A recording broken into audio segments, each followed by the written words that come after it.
नूपुर झा मिथिला में आप सबका हार्दिक स्वागत है। मार्गशीर्ष शुक्ल पक्ष की मोक्षदा एकादशी व्रत कथा। इस दिन क्या करें क्या नहीं। इस दिन तुलसी की मंजरी से धूप दीप आदि से भगवान दामोदर की पूजा करनी चाहिए। बिलपत्र का सागर लेना चाहिए। व्रत कथा सुनने से पहले एक बार प्रेम से बोले हर हर महादेव। तो शुरू करते हैं व्रत। युधिष्ठिर जी भगवान श्री कृष्ण जनार्दन जी से बोल रहे हैं कि हे जनार्दन, आपको नमस्कार है। हे देवेश, मनुष्यों के कल्याण के लिए मार्गशीर्ष शुक्ल पक्ष का नाम एवं महात्म वर्णन कर यह बतलाइए कि उसकी विधि क्या है, उस दिन किस देवता की आराधना होती है। महाराज युधिष्ठिर के ऐसे वचन सुनकर भगवान श्री कृष्ण कहने लगे, हे पांडुनंदन, तुम धन्य हो जो इस प्रकार का प्रश्न किया है।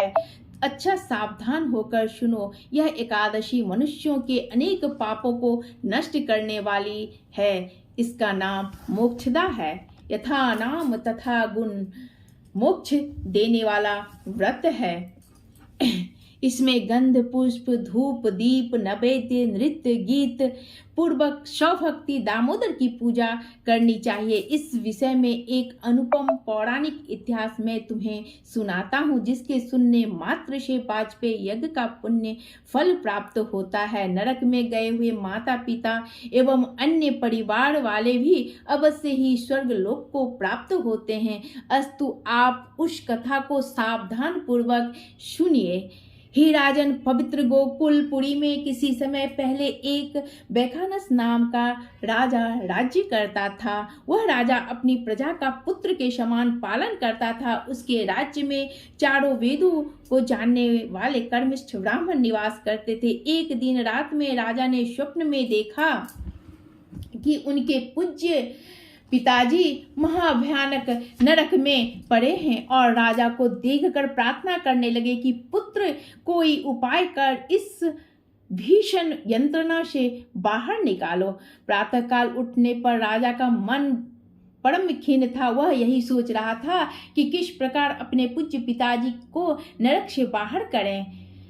बहुत कुछ विचार करने पर भी जब कोई विचार स्थिर नहीं हो सका, तब राज दरबार में जाकर उत्तम उत्तम विद्वानों, ज्योतिषों और तपस्वियों को बुलाया तथा रात के स्वप्न का समुचित वृत्तांत बताकर सब लोगों से प्रार्थना कर निवेदन किया कि कोई ऐसा उपाय निकाला जाए कि जिससे मेरे पिता का उद्धार इस महानरक से हो, क्योंकि उनकी दशा पर मुझे अत्यंत ही खेद और दुख है। यह मेरा राज्य, सुख और ऐश्वर्य सारा का सारा एकदम निरर्थक है। हाथी घोड़ा धन संपत्ति स्त्री पुत्र एवं परिवार मुझे कुछ भी आनंद कर प्रतीत नहीं होता। नहीं सोचता कि मैं क्या करूं, कहां जाऊं और किस प्रकार पूज्य पिताजी के कष्टों का निवारण करूं। उस समर्थवान पुत्र का जीना किस काम का जिसके पूर्वज नरक में पड़े हों। राजा के हृदय के ऐसे वचन सुन ब्राह्मणों ने एक स्वर से कहा, राजन, यहाँ से समीप ही पर्वतक मुनि का आश्रम है। वहाँ महामुनि भूत भविष्य एवं वर्तमान तीनों कालों के ज्ञाता हैं।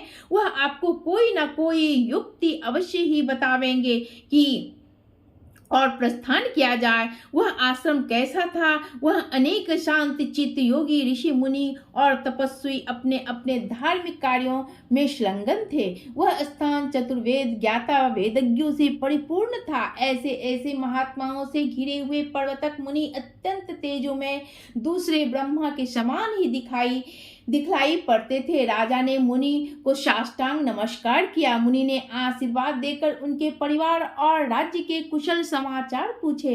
राजा ने कहा, भगवान आपकी कृपा से परिवार एवं राज्य सभी कुशल पूर्वक हैं। यद्यपि राज्य में किसी प्रकार की बाधा एवं विघ्न नहीं है, तथापि कुछ मानसिक कष्ट इस समय अवश्य कष्ट दे रहे हैं। इन्हीं के निवारणार्थ आपकी सेवा में मैं उपस्थित हुआ हूँ। आशा ही नहीं, विश्वास है कि अब आपकी दया से वे भी दूर हो जाएंगे। राजा के ऐसे वचन सुन मुनि ध्यानावस्थित हो भविष्य का चिंतन करने लगे। एक मुहूर्त बाद की आंखें खोल कहने लगे, राजन, तू अपने पापी पिता की यातनाओं से दुखी होकर यहाँ आया है। तू अपने पापी पिता की यातनाओं से दुखी होकर यहाँ आया है। तेरे पिता ने कामवश अपनी एक स्त्री का ऋतुभंग किया था। ऐसे पाप के फलस्वरूप वह नरक यातना भोग रहा है। मुनि के वचन सुन राजा ने कहा, भगवान, किस दान पुण्य एवं व्रत से मैं उनका उद्धार कर सकता हूँ? कुछ विचार कर मुनि ने कहा, राजन, अघन मास के शुक्ल पक्ष की एकादशी का व्रत आप सपरिवार करिए और उसका पुण्य अपने पिता के लिए अर्पण कीजिए, तो अवश्य ही आपके पिता का उद्धार होगा। राजा ने मुनि के आश्रम से आकर उनकी आज्ञा अनुसार सपरिवार एकादशी का व्रत कर उसका पुण्य अपने पिता को अर्पण कर दिया। फलस्वरूप उनके पिता को नरक से निकाल एक दिव्य विमान में बैठाकर स्वर्ग भेजा गया। जाते हुए आकाश मार्ग से अपने पुत्र को धन्यवाद और आशीर्वाद कल्याण होने के लिए बोले, राजन, इस मोक्षदा एकादशी का व्रत करने के समस्त पाप नष्ट हो जाते हैं और वह मोक्ष पाता है। इससे बढ़कर मोक्ष देने वाला कोई दूसरा व्रत नहीं है। इस व्रत के करने वालों को क्या फल मिलता है, इसे मैं नहीं जानता। हाँ, इस कथा के मात्र सुनने एवं सुनाने से वाजपेयी यज्ञ का फल प्राप्त होता है। स्वर्ग एवं मोक्ष को देने वाला यह एकादशी व्रत चिंतामणि स्वरूप है। तो आप भी इस एकादशी व्रत कथा को शेयर करें, आप भी पुण्य कमाएं। हर हर महादेव।